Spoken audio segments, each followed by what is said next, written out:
Hey everyone, thanks for clicking on today's video. Since we posted some content from the Anderson Motor Speedway's Dirt Cars on Asphalt race, we got a lot of questions about the differences between an asphalt late model and a dirt late model. Well, in this video, we're going to explore some of those differences and ride on board with a couple of drivers in those two classes at Anderson.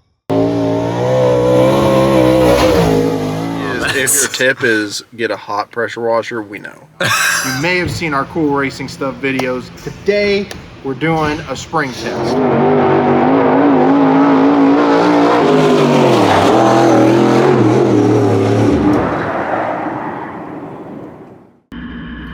Alright, so we're going to start with a kind of side-by-side comparison here. We've got Billy Franklin in the Rocket XR1 super dirt late model up top.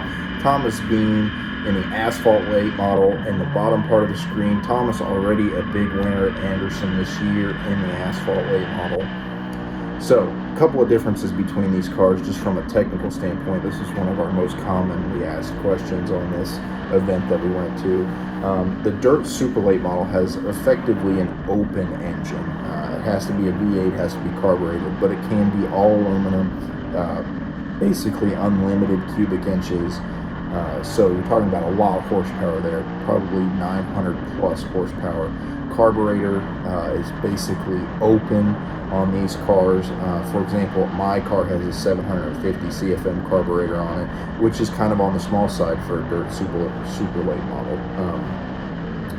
The engines on the asphalt car are more restricted, steel block, more of like a spec engine type of format, but with a couple different options, and a Holley 500 CFM carburetor. So some pretty major differences in the engine package between these two cars as we see Billy pull in the pits here and Thomas finish up his lap and pull in the pits as well. A couple other things. One thing that really stands out to me is the weight of these cars, right? So the dirt super late model, you're looking at a minimum weight of 2,350 pounds. As we're going to jump now and look at Billy Franklin's qualifying run by itself, his Rocket XR1 dirt super late model, whereas the pavement car is going to be up in the 3,000 pound range, depending on your engine combination, carburetor combination. You can see this car is already looking like a dirt car here on Billy's car. It's already sideways. We go in the corner, sideways right in the middle, sideways coming off. Trying to put all that horsepower down. The dirt car is going to have a slightly bigger tire than the pavement car. For this race, the dirt car was on an American Racer slick, not a dirt racing tire. That was another question that we got asked quite a bit here. But again, pretty sideways right here. Big correction, coming on to the straightaway there. Billy did a great job at this race. It was really fun to watch. And a big thanks to Billy for letting us mount a camera on his car. We didn't know Billy before this event, so and we had hoped to bring our car. It just didn't work out, but it was really cool to get to meet Billy and then get to put a camera on his car and get some of this content for you. Here we are pulling into the pits. See, it's pretty crowded down there. This place was packed in the stands and in the infield. It was a lot of fun to see that many people excited about that event. Here we go with Thomas Beane here in the asphalt car. He's getting ready to roll out here. Thomas, like I said, a big winner at Anderson this year. Huge thanks to him for providing this footage and kind of coming up with this idea to compare and contrast the two qualifying runs. Here we go into turn 3 and 4 here. You can see this car's more in the track, right? Still a little bit, loose coming off the corner, again trying to put that power down, but not nearly as sideways as Billy Franklin's car. The other thing you'll notice is that the bodies are quite a bit different between these two cars, right? You've got the kind of 5-star fiberglass body on the asphalt car and aluminum bodies with a plastic nose on the dirt car. The asphalt car also has a windshield, the dirt car doesn't. You're going to pack a windshield up on dirt.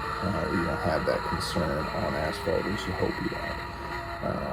Thomas has been really fast this year, so it's really cool to be able to go on board with somebody that's been not only a big winner, but really fast this year. So definitely check out Thomas's social channels He also races a dirt late model, so he's got some pretty cool stuff going on. Here we are again pulling in the pits. So just a little bit of a compare and contrast between these two types of race cars and how they look on the same racetrack. Pretty interesting. I really enjoyed kind of seeing the dirt cars on asphalt, and obviously I've been to a number of pavement races, and so seeing these two cars kind of compare and contrast was kind of a fun thing for me. The big question, which car was faster? Well, the dirt car's fastest lap time in qualifying for the pole was a 14.480, where the fastest time I saw for the asphalt late model over the course of this year at Anderson was about a 15.5. So about a second difference between the asphalt car and the dirt super late model. I can't help but wonder, though, if you put 900 horsepower in the asphalt car as opposed to the 500-ish horsepower that they have, what the difference would be. Combine that, maybe take a little bit of lead out of the asphalt car. I think they'd be pretty close on it if the power and weight was pretty even. I think the asphalt car might even have the advantage over the dirt car there, just because it's built for that purpose. If you enjoyed this video, hit follow, hit subscribe. Thank you for watching. See you on the next one.